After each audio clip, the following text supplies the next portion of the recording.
Hello and welcome to the Clinical Update podcast, the podcast that brings you thought-provoking clinical education from MIMS Learning that you can fit into your busy life. I'm Pat, editor of MIMS Learning, and I have with me today Rhiannon, our deputy editor. Hello. I wanted to talk today about abnormal uterine bleeding.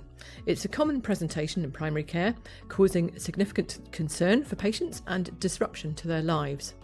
We also happen to have some education on this topic, which has been very well received, with one learner describing it as awesome.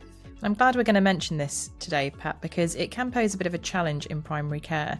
And there are a variety of causes for abnormal uterine bleeding. For example, we heard quite a lot about endometriosis during our health inequalities campaign a couple of years ago.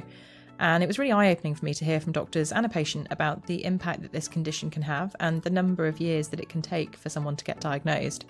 Absolutely. So let's get started. The first discussion we're going to have is about information drawn from two learning modules on MIMS Learning by women's health experts. The modules are the following, in case you want to go and look them up on the MIMS Learning website. Firstly, a module on abnormal uterine bleeding by Miss Samantha Kirkwood, who's a research fellow, and Mr. Andrew Kent, who's a consultant gynaecologist, and they're both from the Royal Surrey NHS Foundation Trust. Secondly, we have a conference report from the last MIMS Learning Live South event based on a talk by Dr. Lindsay Thomas about abnormal bleeding and tips on diagnosis from a GP perspective. I think the best place to start is by having a look at the nature and prevalence of this symptom before we move on to possible causes. So how is abnormal bleeding actually defined?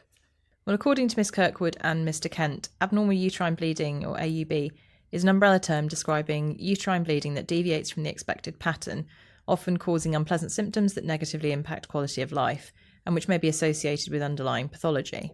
Now, AUB may be defined as any bleeding from the uterus, whether menstrual or intermenstrual, that's abnormal in terms of either volume of blood loss, frequency, duration of menstruation, or regularity. Now, terminology to define AUB has evolved away from words such as menorrhagia, which can be ambiguous, to less ambiguous terms such as heavy menstrual bleeding. Abnormal bleeding is a symptom rather than a diagnosis and may be acute, requiring immediate intervention, chronic, lasting more than 6 months, or acute on chronic. Postmenopausal bleeding is by definition abnormal, and it's a common presentation in primary care as well, with around a 10% incidence. So according to this module, abnormal bleeding is experienced by between 20 and 35% of people who menstruate in their lifetime, but only around 5% of those experiencing it seek help for it annually. Even so, it's estimated that it accounts for 20% of outpatient gynecology referrals. And tellingly, the module authors say that in the past, symptoms may have been dismissed as being normal, leading to what they call prolonged suffering and under-investigation. They refer to the past, but I do wonder to what extent this is still happening in the UK.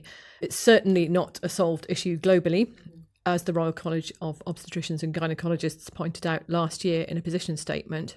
The college says that the estimate of 1 in 3 women experiencing abnormal uterine bleeding in their lifetime is likely an underestimate, as heavy menstrual bleeding alone reportedly affects 50% of women and girls of reproductive age globally. So really a significant issue then.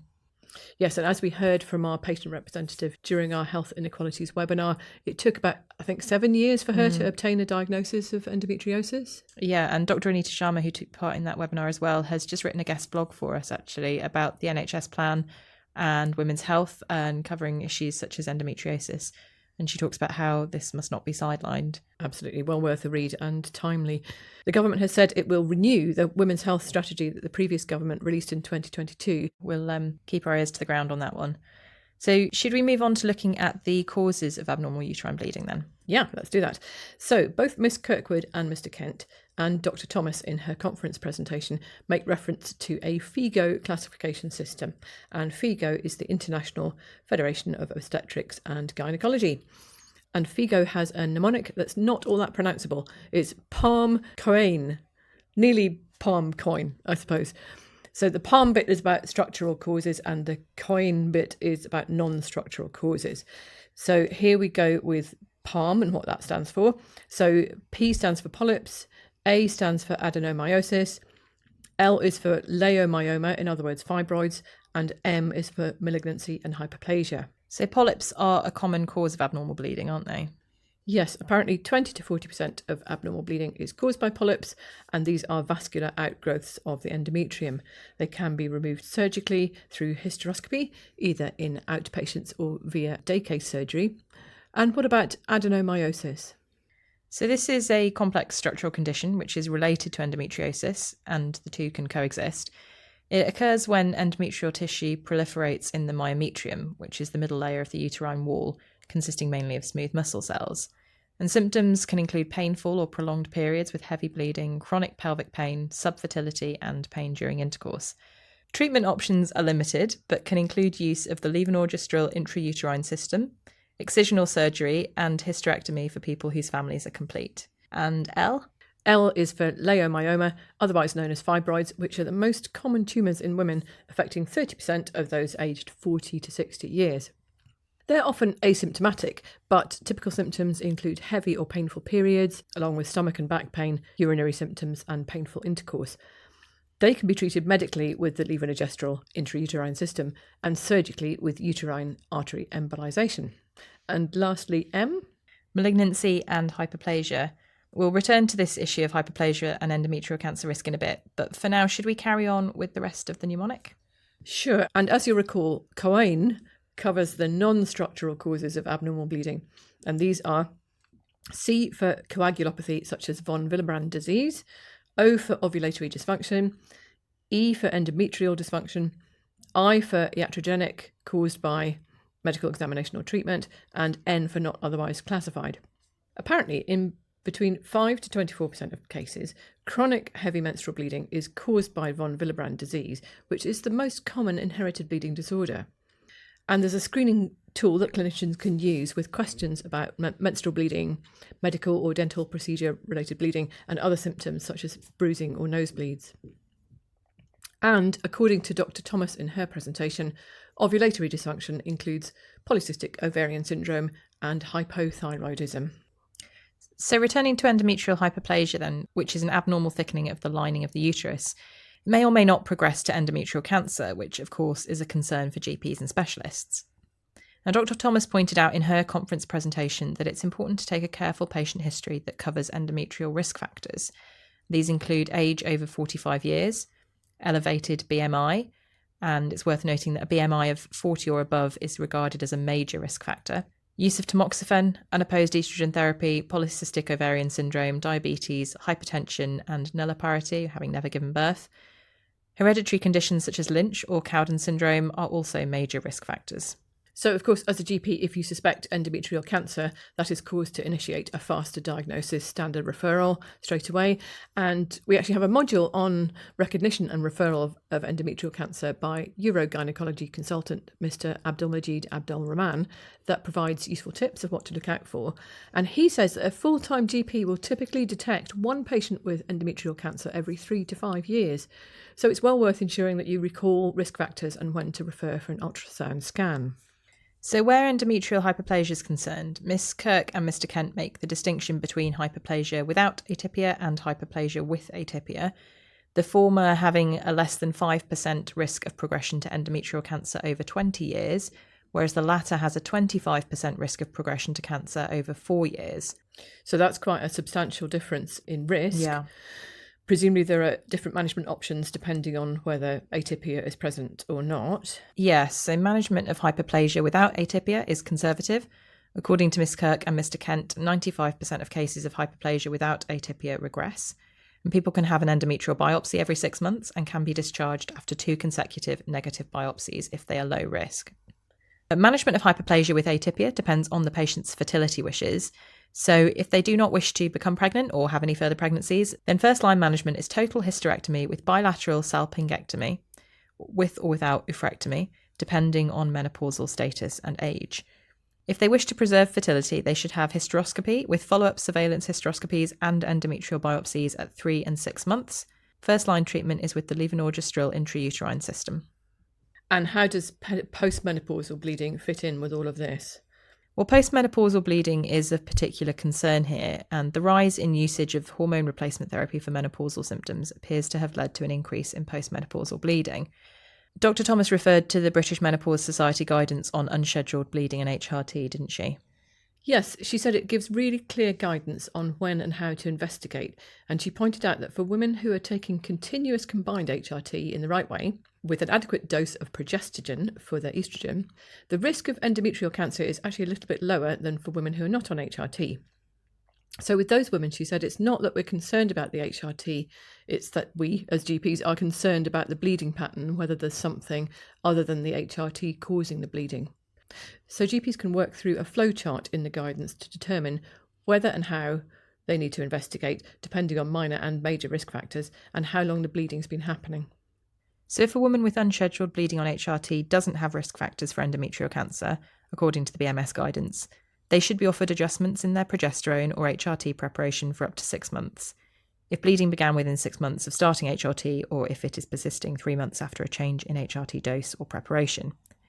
If the bleeding persists after 6 months of these adjustments, women should be offered an urgent transvaginal ultrasound or the option of weaning off HRT. And on investigation, women with an endometrium of less than 4 millimetres thickness on continuous combined HRT and of less than 7 millimetres thickness on sequential HRT can be reassured that the risk of endometrial cancer is low. Those with an endometrium of over these measurements should be offered referral to the relevant cancer pathway for further assessment, which can include biopsy to determine whether atypia is present. So obviously there can be menopausal bleeding that's linked to concerns other than endometrial thickening, and the management options for these include things like polypectomy, hysterectomy, changes to HRT, and treatment of atrophic vaginitis with topical vaginal estrogen. So we've talked about a whole range of possible causes of abnormal uterine bleeding, including postmenopausal bleeding. But let's just go back to basics for a minute, returning to what we said earlier about women having delayed diagnosis or having their abnormal symptoms normalised. Dr. Thomas acknowledged that many people consulting their GPs with bleeding issues felt they'd not been listened to or their symptoms hadn't been taken seriously. So she says GPs do need to do a bit of detective work. Yeah, and I like the way that her presentation was quite structured on this point, reminding GPs to ask about 4 key areas: frequency of bleeding, regularity, flow volume, and duration. And as well as bearing in mind that FIGO mnemonic, PALM-COEIN, GPs should take a history that includes bleeding patterns, contraception, and sexual history, as well as symptoms suggestive of coagulopathy and endometrial risk factors.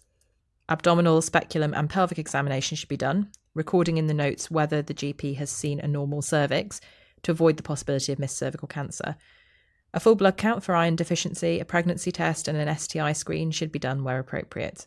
And she said that the NICE guidance on heavy menstrual bleeding was really useful, enabling GPs to manage women with regular cycles and no intermenstrual bleeding, providing they don't have persistent pressure or pain symptoms, previous failed treatment, or anemia.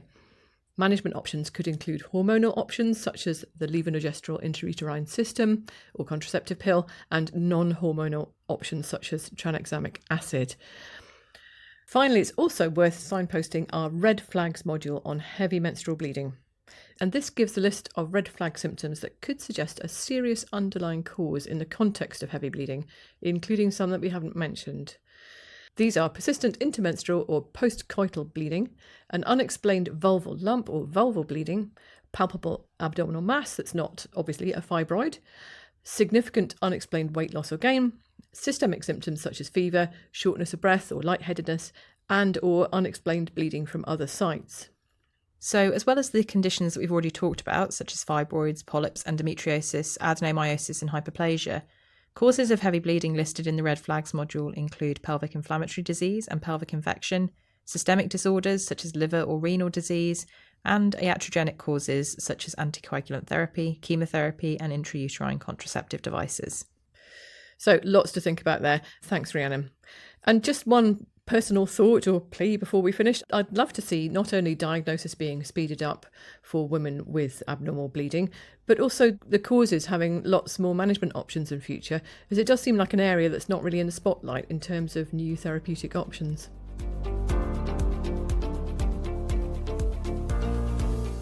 So what have we learned today? First, the mnemonic PALM-COEIN can be used to recall the causes of abnormal uterine bleeding.